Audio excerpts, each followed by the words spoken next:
Hello and welcome to Punjab Kesari. और आज मेरे साथ जुड़ चुकी है दो बड़ी पर्सनालिटी जिन्हें देखते ही चेहरे पे मुस्कान आ जाती है और ना देखो तो मायूसी। तो इसी मुस्कान को फिर एक बार लाने अपने नए शो के साथ हाजिर है एक्टर सुमित राघवन और सोनी सब के बिजनेस हेड नीरज व्यासी। तो welcome to Punjab Kesari sir. नमस्ते जी, नमस्ते। तो सबसे पहले कैसे हैं आप? अब इस पैंडेमिक पे कैसे हो सकते हैं बताइए। पिछले 9 महीने से हम घर पर हैं, हाथों में गड्ढे पड़ गए हैं, पोछा मार के और कटका मार के। लेकिन अब जो है वो खुशी की लहर दौड़ रही है बिकॉज एक बार 4 साल के बाद मेरा और सोनी सब का पुनर्मिलन होने जा रहा है। So excited, very excited. Okay sir, मेरा पहला सवाल नीरज जी से ही है। सर, आप ही दर्शकों का इस सस्पेंस खत्म कीजिए कि इस बार सोनी सब पर आप क्या लेकर आ रहे हैं। तो वागले की दुनिया बहुत सालों के बाद टीवी पे आ रहा है और मुझे लगता है ना कि वागले की दुनिया 3 इंस्टॉलमेंट में बनना चाहिए था। एक ही बना है, वो शायद कम बना है। एक होना चाहिए था प्री इंडिपेंडेंस ईरा में, क्योंकि तब तब का जो हिंदुस्तान था और उस हिंदुस्तान में जो तब के सेंटिमेंट्स थे उसका रिप्रेजेंटेशन होना चाहिए था, नहीं हुआ। 1988-90 में हिंदुस्तान एक अलग हिंदुस्तान था, एक स्ट्रगलिंग हिंदुस्तान होता था, एक एस्पिरेशनल हिंदुस्तान था। तो वो जब शो बना था तो उस पॉइंट ऑफ व्यू से बना था। 91-92 के बाद लिबरलाइजेशन हुआ है देश में और असली बदलाव जो है वो उसके बाद हुआ है। अब का वागले जो है वो एक अलग पर्सपेक्टिव से हिंदुस्तान में एग्जिस्ट करेगा और हिंदुस्तान को देखेगा। 2021 का वागले वो प्रोग्रेसिव इंडियन है। वो प्रोग्रेसिव इंडियन है। वो अपनी आइडेंटिटी नहीं ढूंढ रहा है जी। वो अपने एग्जिस्टेंस को बेटर करने के चक्कर में है। He is not a lost person, but he is somebody who's aspiring with the support of his family to be a progressive human being in a India which has dramatically changed in terms of so many things. ये है show हमारा। Okay sir, मेरा सवाल अब सुमित जी से है। जी, वागले की दुनिया इंडिया का one of the favourite show रहा था उस टाइम पे और एक बार फिर आ रहा है। लोगों की उम्मीद काफी बढ़ जाती है जब दूसरी बार अनाउंसमेंट होती है। तो इस चीज को लेकर आप कितनी ज्यादा एक्साइटेड है और कितने नर्वस हैं? देखिए एक्साइटमेंट तो बहुत बहुत ही है, बहुत ही ज्यादा है। उसके एक्साइटमेंट के पॉइंट्स भी बहुत डिफाइंड है। जैसा कि मैंने कहा कि एक तो सोनी सब के साथ बहुत पुराना रिश्ता है। This will be my third show with Sony सब इन द पास्ट 10 years। सजन रे झूठ मत बोलो 2009 2010, बाद में बड़ी दूर से आए हैं 2014 2015 और अब वागड़े। सो वागड़े अपने आप में एक बहुत ही आइकॉनिक शो है, जैसा कि नीरज ने कहा कि it is one of the finest works of Lakshman साहब। सो जब आतिश और जेडी ने बताया कि उन्होंने 2-3 सब्जेक्ट्स रखे और जब ये सब्जेक्ट सुना मैंने कहा कि भैया ये ही करना है। आई मीन एक तो इसकी रिकॉल वैल्यू इतनी है ना। अभी my son he is 23 years old। Okay, he was playing, he is a musician. तो वो कल अपने बैंड के साथ जैमिंग सेशन चल रहा था एंड ही जस्ट सेड कि you know dad is doing this. और जितने भी मेरे जनरेशन के ड्रमर्स हैं, गिटारिस्ट हैं, दे वर ऑल लाइक क्या बात कर रहे हो। So this is the kind of reaction that यहां से मिली है। सो जस्ट इमेजिन जब ये न्यूज वाकई में सोनी सब ऑफिशियली जब अनाउंस करेगी, it's going to create a lot of हंगामा। Coming back to your question, yes, Sony SAB के साथ रिश्ता है पुराना and JD Aatish. I mean क्या बताऊं मैं उनके बारे में। I mean they are at the top of their game। they are one of the finest producers, finest creators। मतलब उनके साथ मैंने इतना काम किया 15 सालों में। so you know ये बहुत सारे प्लसेस है मेरे लिए। and coming back to again वागड़े, so very excited। में आपका किरदार कैसा होगा? जैसा कि नीरज ने बताया कि yes, it is going to be a mix of थोड़ा old world charm and on the cusp of a new life। So I really don't know कि आतिश जेडी के दिमाग से क्या निकलने वाला है। जो भी निकलेगा कमाल का ही निकलेगा। I haven't yet read the, क्योंकि मेरे लिए यही बहुत था कि I will be doing an I will be a part of an iconic show. देखिए एक शो होता है जो आप, जैसे फॉर एग्जांपल सारा भाई वो आइकॉनिक बन गया है, जी राइट? जी वागड़े ऑलरेडी एक आइकॉनिक है, so we have to match up to that. Absolutely. It is like Sachin Tendulkar और any batsman coming out to play. भले ही उन्होंने 12,000 रन बना लिए हो, लेकिन जब पहले बैटिंग को आते हैं तब ही इज ऑन जीरो। सो वही है हमारे लिए कि we are going to put our heads down and just do our give our best, बाकी तो ऊपर वाला। ओके, अगर हम बात करें कंपैरिजन की, तो पहले के किरदार में और इसके किरदार में कितना डिफरेंस देखने को मिलेगा? किरदार में तो 100% देखने को मिले। देखिए आप जब आज की तारीख में जब आप ये जो जिंदगी देखते हो या हम लोग देखते हो यूट्यूब पर, राइट, तो आप सडनली देखिए फास्ट पेस्ड हो गई लाइफ, आपको उस फास्ट पेस को भी मैच करना है। एट द सेम टाइम जो एथिक्स है, जो चैनल का बॉटम लाइन क्या है, सब सोनी पर अक्सर वैल्यूज, प्रिंसिपल्स, एथिक्स, ह्यूमर, इसको मद्देनजर रखते हुए शो बनता है। तो वागड़े एक मिडिल क्लास बंदा है जो अब ग्रो होके वो शायद अब फ्लैट सिस्टम में गया है, अब उसका खुद का एक पार्किंग भी है, उसे पता नहीं है, शायद गाड़ी लेने के कगार पर है, उसको देखिए the things are going to change according to 2021, but retaining the flavour of that old world charm, of that old world. Okay sir, आपसे सवाल मेरा ये है कि सोनी सब अपने तरीके का एक यूनिक चैनल है जो नंबर 1 पर रहा है, तो आपकी क्या स्ट्रेटेजी प्लानिंग रहती है कि शो को कैसे फाइनलाइज करना है अपने चैनल के लिए? मेरा योगिता जी एक सिंपल कन्विक्शन रहा है कि भीड़ से अलग रह के चलो। चाहे वो सोनी मिक्स जब मैंने लॉन्च किया था, वो भी अपने आप का एक यूनिक था, बिकॉज हम बहुत सारी चीजें उसमें भी करते थे जो और कोई नहीं कर रहा था।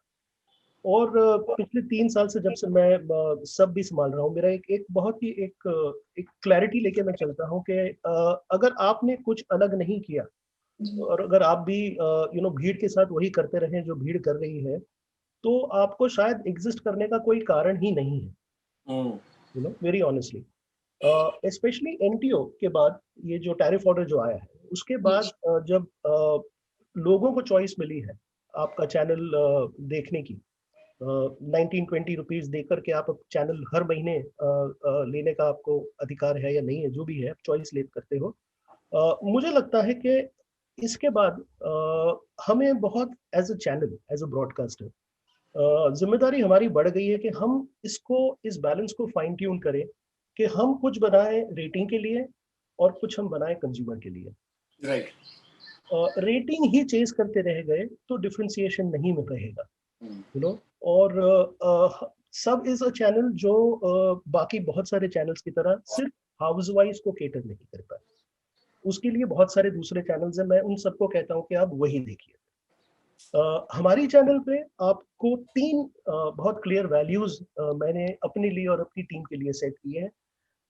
एक है कि वैरायटी, सबसे ज्यादा वैरायटी आपको यहाँ मिलेगी कैरेक्टर्स की। मेरे आप कोई भी शो देख लीजिए, चाहे वो कांटेलाल हो जो चल रहा है अभी, जो मैंने लॉन्च किया है 3 हफ्ते पहले, तेरा यार हूँ मैं, मैडम सर, हीरो जो मेरा मंडे को लॉन्च है, तेनालीराम, जो भी आप शो कहिए, पीएल देशपांडे में हमने नमूने किया था कुछ 1-2 साल पहले। तो ये मुझे लगता है कि बहुत जरूरी है वैरायटी देना, बहुत जरूरी है इनोवेट करते रहना, और बहुत जरूरी है एक कंसिस्टेंट क्वालिटी मेंटेन करना। तो चाहे आप एक सिंपल शो बनाएं, उसका भी लुक अच्छा हो, उसकी भी मार्केटिंग यूनिक हो, इनोवेटिव हो। अगर आप हाई एंड एक ग्राफिक और वीएफएक्स ओरिएंटेड शो बना रहे हो, चाहे वो अलादीन हो या हीरो हो, हीरो से बड़ा कोई ग्राफिकली डिजाइन शो इंडिया में हुआ ही नहीं है, ये मेरा दावा है। 9 महीने लग गए हमें बनाते बनाते, पर it took us 9 months and it helped us to put something out which is very interesting. तो मुझे लगता है कि ये 3 pegs, इनोवेशन, वैरायटी और क्वालिटी, इन तीनों पे मुझे लगता है कि हम अब जो खड़े हैं वो एक यूनिक आइडेंटिटी लेके खड़े हैं। सर यही आपके चैनल की यूएसपी है। जी जी। तो मैं कॉमेडी चैनल नहीं हुआ, मैं सबको हाथ जोड़ के बोलता हूँ कि अगर आपको सिर्फ कॉमेडी देखनी है तो मैं नहीं हूँ, मैं रहा ही नहीं हूँ। Right. I feel Yogita ji, मतलब बड़ी क्लीशे लाइन है ये कि you have to have your heart in the right place, but you know वाकई में जब when it comes to entertainment, जैसा नीरज ने कहा कि टीआरपी अपनी जगह है, लेकिन आप जब अपना शो देखोगे, मैं हमेशा ये कहता हूं, आज देखिए, आज कुछ छुपा नहीं है, आज जो आप काम करोगे ना वो 50 साल बाद आपको दिखाई देगा यूट्यूब पर। तो 50 साल बाद जब आपकी जनरेशन देखेगी ना, आपके जो पोते होंगे, तो उन्हें शर्म नहीं आनी चाहिए, यार ये डैड ने क्या, यार दादाजी ने क्या काम करके रखा। See you have to work for posterity. आप हमेशा अच्छा काम करो, कम काम करो, यू नो, इफेक्टिव काम करो, and simplicity always works, I feel, which is the most difficult thing. मेरा आपके सवाल ये है कि सर आपने पहले भी सोनी सब के साथ काम किया और एक बार फिर अब दोबारा आप काम कर रहे हैं, तो एक्सपीरियंस कैसा रहा और अब क्या आप एक्सपेक्ट कर रहे हैं? ये एक होम कमिंग होता है ना, उस तरह का है। मतलब आप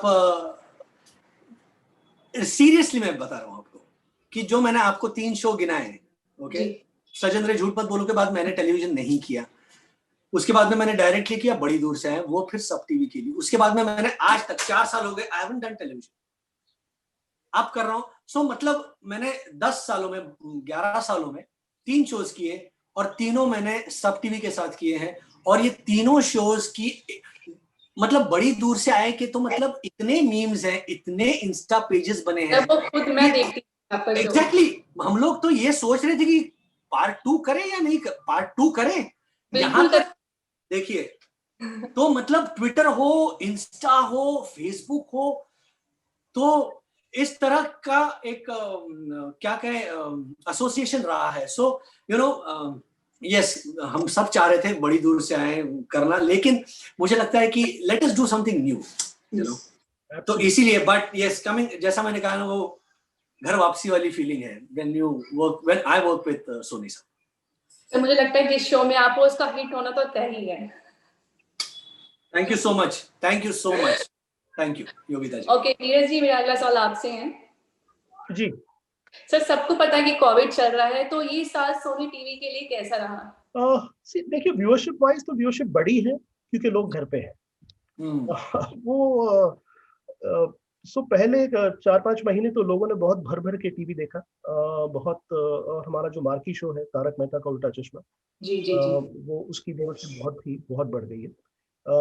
बट उसके बाद आई थिंक एक फिर से एक लेवल प्लेइंग फील्ड आ गया है। From a advertising stand point इतना बुरा नहीं रहा है जितना हम सोच रहे थे 5-6 महीने पहले। इसमें आईपीएल का भी बहुत बड़ा योगदान रहा है। आई थिंक आईपीएल ने बहुत एक पॉजिटिव सेंटिमेंट्स मार्केट में दे दिए, जो बहुत जरूरी था तभी। Distribution wise also I think we have been consistent in doing well. So to be very honest, ये साल अच्छा रहा है हमारा, अभी तक तो बहुत अच्छा रहा है। और मुझे इस बात की खुशी सबसे ज्यादा है कि वो 4 महीने में ना, जो लॉकडाउन के जो 4 महीने में हमने इतना स्ट्रैटेजी पे, थॉट पे और कंटेंट पे इतना काम किया है। Wagle is one of those shows that was conceived during the lockdown.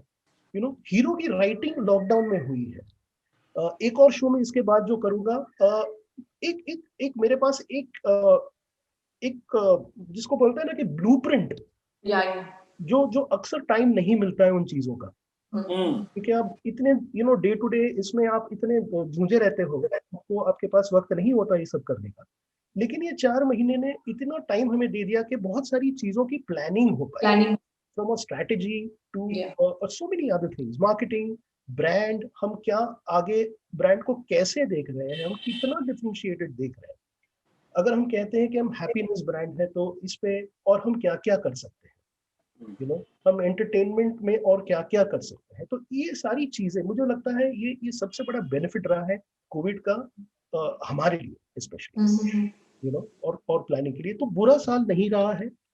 हम यही चाहते हैं कि ये जल्दी से जल्दी खत्म हो के, ताकि हम सब मजे और ले लेकर के काम कर पाए। डर डर के काम कर रहे हैं अभी, अब थोड़ा और मजे लेके काम कर पाएंगे। ओके, मेरा अगला सवाल सुमित जी से है।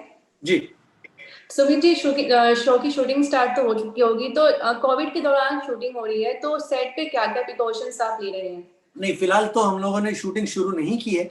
शूटिंग हम बहुत जल्द शुरू करेंगे क्योंकि अभी अनाउंसमेंट होगी, सो दिसंबर एंड से वी आर प्लानिंग, बट जैसा कि मैंने कहा, it's really going to be fun.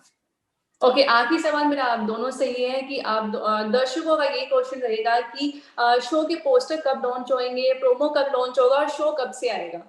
कल सुबह प्रोमो आ जाएगा जी। और कल सुबह पोस्टर भी आ जाएगा और शो लॉन्च होगा, अगर सब सही रहा और अगर कोई ज्यादा प्रॉब्लम्स नहीं हुए तो जनवरी एंड में शो बाहर आ जाएगा। बहुत बहुत धन्यवाद sir. Thank you thank you Veera ji. Thank you so much Yogita ji.